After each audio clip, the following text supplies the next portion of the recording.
Donald Trump, miembro del Partido Republicano, conservador de extrema derecha y presidente de los Estados Unidos desde 2017 a 2021, en el marco de una llamada crisis de inmigración ilegal a los Estados Unidos, en el año 2019 presenta un proyecto de aproximadamente $5.700 millones para la construcción de un muro fronterizo con México en aras de controlar esta inmigración masiva que, en su mayoría, correspondía a latinos indocumentados.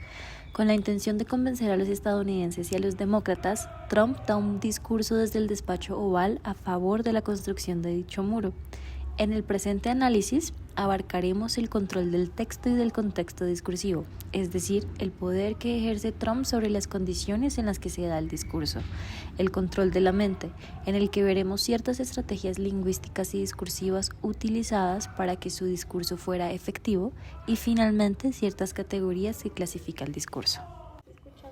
Para comenzar, en el control del texto y el contexto, nos orientamos con la situación política y social de la época, puesto que en 2019 el tema de la inmigración se situaba en el epicentro de la esfera política y mediática de Estados Unidos.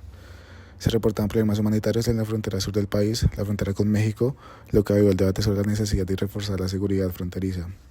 Este contexto se desarrollaba mientras Trump se acercaba a las elecciones presidenciales del 2020, donde se encontraba contra el actual presidente Joe Biden. En un periodo marcado por la profunda polarización entre demócratas y republicanos, en su discurso Trump buscaba generar cercanía y empatía al victimizar a los ciudadanos estadounidenses, retratándolos como afectados por las decisiones erróneas que, según él, se habían tomado durante años en materia migratoria. Trump es conocido por ser muy audaz y eficiente retóricamente, y su posición en influencias políticas y económicas estables y fuertes le dan el poder sobre cuándo, cómo y dónde se va el discurso. Su retórica sobre la inmigración ilegal tiende a enfocarse en los aspectos negativos, como delitos cometidos por inmigrantes indocumentados, en lugar de destacar la contribución de los inmigrantes a la economía. En cuanto al control del texto, Trump presenta algunos datos a manera de ejemplificación, esto con el fin de respaldar su argumento sobre la gravedad de la situación del ingreso de los inmigrantes ilegales.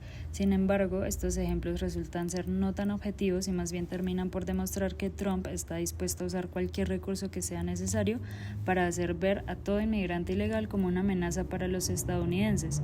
En el minuto 6:50 comienzan estos ejemplos con el caso de un joven policía que fue asesinado. Trump menciona: un joven de la policía de California fue asesinado salvajemente a sangre fría por el extranjero ilegal que acaba de cruzar la frontera.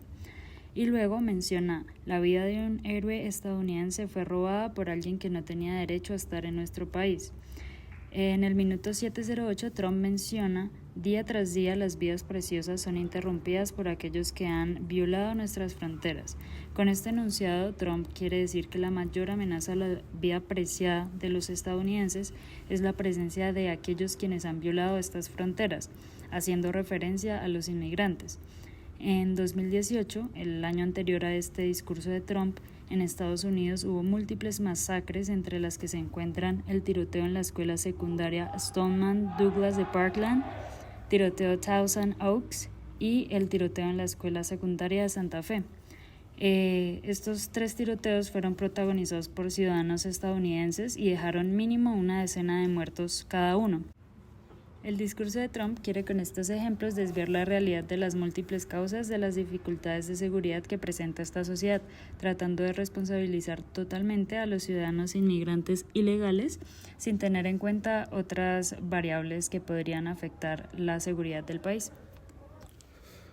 Trump es conocido por ser muy audaz y eficiente retóricamente, y su posición en influencias políticas y económicas estables y fuertes le dan el poder sobre cuándo, cómo y dónde se va el discurso. Su retórica sobre la inmigración ilegal tiende a enfocarse en los aspectos negativos, como delitos cometidos por inmigrantes indocumentados, en lugar de destacar la contribución de los inmigrantes a la economía. Para el control de la mente, Tom Van Dyck sostiene que existen estrategias de persuasión y manipulación que funcionan bastante bien. Para saber cuáles son, una persona podría comenzar abordando el objetivo de elaborar representaciones mentales como opiniones, actitudes e ideologías que hacen un retrato de nosotros como buenos y de ellos u otros como malos. Es decir, abordar lo que se denomina como autorrepresentación positiva y representación negativa de otros. Esto es lo que hace Trump en su discurso y en este sentido resulta importante analizar cierto nivel léxico que utiliza. Tenemos entonces para la referencia nosotros, al we, algunos sustantivos como seguridad, dignidad y voluntad. Y para los verbos relacionados a nosotros serían proteger y garantizar, mientras que por otro lado, para los sustantivos referentes a ellos, en este caso a los inmigrantes ilegales, se refiere con sustantivos como violentos, delincuentes, despiadados, criminales, y con verbos como robar, matar, atacar y violar. Dentro de las estrategias discursivas encontramos las figuras retóricas. En primer lugar, la anáfora. Por ejemplo, esta es una crisis humanitaria, una crisis del corazón y una crisis del alma.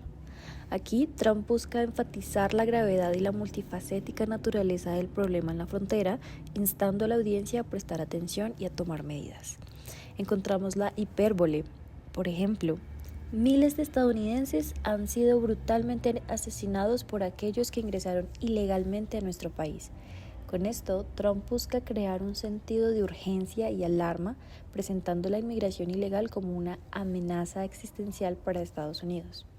Después tenemos una metáfora. Por ejemplo, el corazón estadounidense se rompió el día después de Navidad. Aquí Trump busca despertar la compasión y la empatía de la audiencia hacia las víctimas de la migración ilegal. Representa el profundo dolor y la aflicción que siente la nación ante una tragedia. Finalmente tenemos una antítesis. Por ejemplo, esta es una elección entre el bien y el mal, la justicia y la injusticia. Aquí Trump busca polarizar el debate y presentar su postura como moralmente superior, pintando a sus oponentes como defensores de la injusticia. Las categorías que podemos encontrar en el discurso de Donald Trump son categoría de discurso político, categoría de etnocentrismo, nacionalismo y racismo y categoría de discurso mediático. El discurso pronunciado por el presidente Donald Trump en ese momento se marca claramente en el ámbito político. Utiliza técnicas retóricas como estadísticas impactantes, la apelación a la emoción y la construcción de narrativas convincentes para respaldar sus argumentos sobre la necesidad de medidas fronterizas más estrictas.